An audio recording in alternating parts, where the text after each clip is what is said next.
My self-esteem is not amazing. I've had in the past times where I just beat myself up for no reason. I would just look at myself and be like, ugh, I'm so ugly.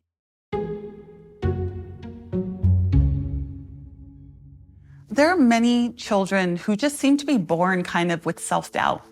They don't think they're good enough. They might compare themselves to peers. So when we think about self-esteem, it really is our perceptions of our own value, our perceptions of our own abilities. And when we think about healthy self-esteem, it really is this acceptance around the things that we are good at or able at, and also acceptance around the things that we might be flawed at or our weaknesses. And it really is this healthy balance between the two and having a healthy expectation for us.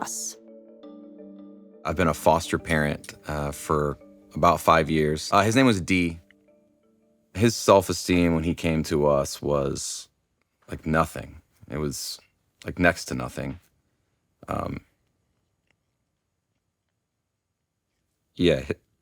Sorry.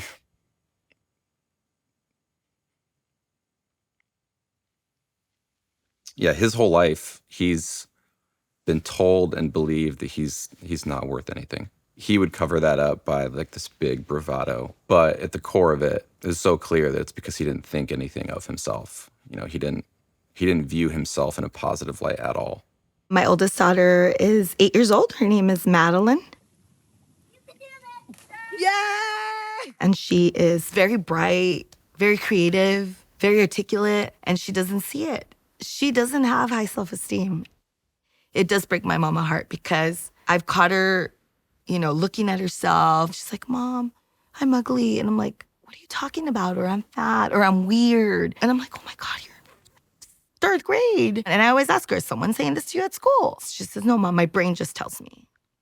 So, you know, as a parent, you always wonder, like, where did we go wrong? Like, we've been giving her all this positive reinforcement and just always telling her, I love you, like, you're amazing, you're so beautiful, you're so smart. I don't know that we have an exact time frame for when healthy self-esteem grows or comes to, but it is a journey and it's a process, right? And so, and it does ebb and flow depending on what's maybe happening and what's been going on for you.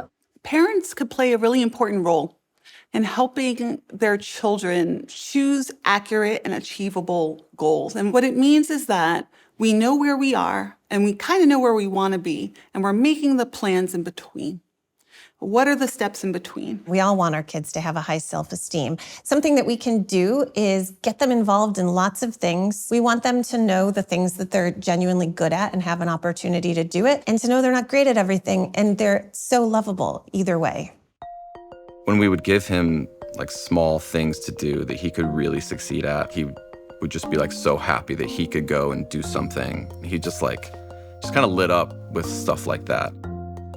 I started him in swim lessons, and that seemed to make the difference. Oh, I can swim. We enrolled him in several sports leagues. He got on this like one team playing basketball. He was like the heart of the team. It like completely turned around his self-confidence. She loves art. She's very creative. She was doing piano for a while. Just hearing the positive comments from her instructors really helps. One last thought that I want parents to hold close. Kids are in a position where there's so much potential for change, and parents could be a really big part of that. So yes, low self-esteem is real, but growing out of that is also just as real. You never really see yourself how other people see you. So I tried to look at myself as other people would see me, just out of body. I just saw me, and I was okay with that.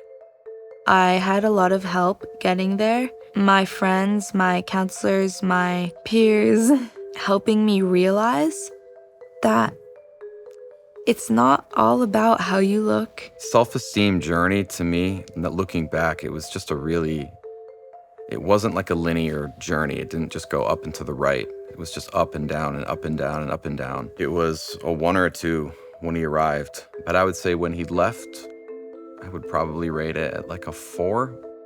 You know, when we talk on the phone all the time, he's learning to identify the things that he's good at, and he's focusing on those. So